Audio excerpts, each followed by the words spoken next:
Assalamualaikum warahmatullahi wabarakatuh. Kembali lagi dengan saya, Idil. Oke, sini saya akan membahas tawakal, teori dan praktis dalam pembelajaran. Pertama-tama kita membahas pengertian tawakal. Kata tawakal dalam bahasa Arab dibaca tawakul, artinya berserah dan bersabar. Sementara di dalam Kamus Umum Bahasa Indonesia KBBI atau KBBI, kata tawakal artinya berserah kepada kehendak Tuhan dengan sepenuh hati percaya kepada Tuhan terhadap penderitaan, percobaan, dan apapun yang terjadi di dunia ini. Dalam Kamus Besar Bahasa Indonesia, tawakal adalah pasrah diri kepada kehendak Allah dan percaya sepenuh hati kepada Allah. Tawakal berarti kepercayaan tinggi kepada Allah dan merasa cemas dan gelisah ketika muncul pikiran bahwa ada sumber lain dari kekuatan atau tempat bergantung. Tanpa derajat kepercayaan seperti itu, akan keliru jika kita bicara tentang tawakal, dan tidak mungkin untuk mencapainya selama pintu hati masih terbuka terhadap selain Allah.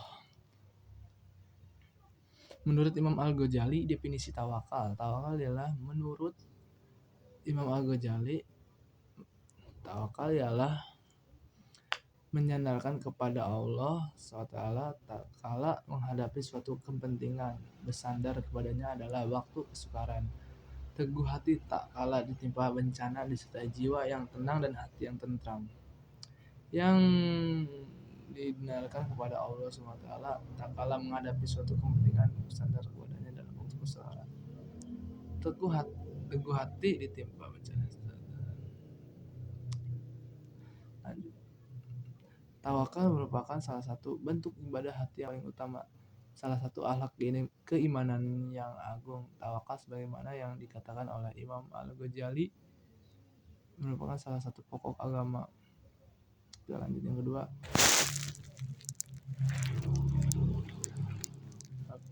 Ada video durasi. Oke, kita lanjut yang kedua, yaitu buah tawakal.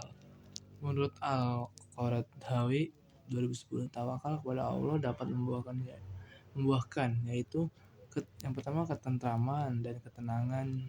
Ketentraman jiwa dan ketenangan hati akan diberikan kepada orang yang bertawakal kepada Allah, sehingga dia dapat merasakan ketenangan yang merasuki dirinya. Tidak ada perasaan apapun kecuali perasaan aman, damai, dan yakin. Yang pertama ada kekuatan yang dirasakan orang yang tawakal pada Allah, yaitu kekuatan rohani.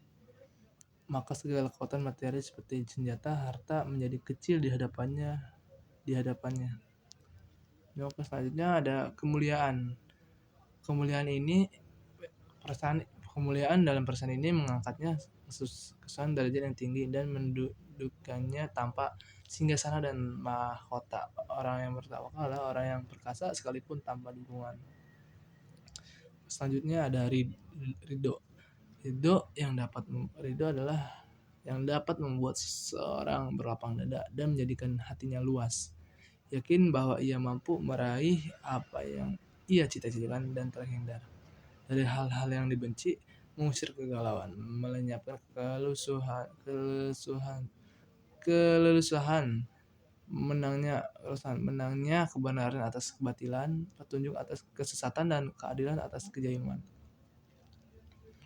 Oke, lanjut. Ada pun keutamaan tawakal. Menurut Mu'unidillah Basri 2008, tawakal adalah satu dari iman kepada Allah, fondasi ibadah kepada Allah. Maka tidak heran jika kita memiliki banyak keutamaan. Di antara keutamaan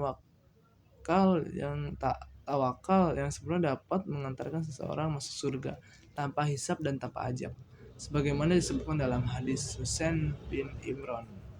Rasulullah mengabarkan bahwa di antara umat beliau ada yang masuk surga tanpa dihisab, tanpa ajab, dan mereka adalah yang tidak bertahayul mengaitkan nasib untuk dengan keberadaan buruk atau yang lainnya. tidak mengobati dirinya dengan setrika atau api, dan hanya kepada Allah mereka bertawakal. Oke, lanjut. Durasi. Oke, kita lanjut. Itu sampai tawakal. Sekarang tawakal menyebabkan orang terbebas dari bahaya, sebagaimana yang Allah ceritakan ketika Abu Sufyan di tengah perjalanan pulang ke Mekah dari perang Uhud berpikir untuk menghabisi Rasulullah SAW, maka ia ingin kembali ke Uhud.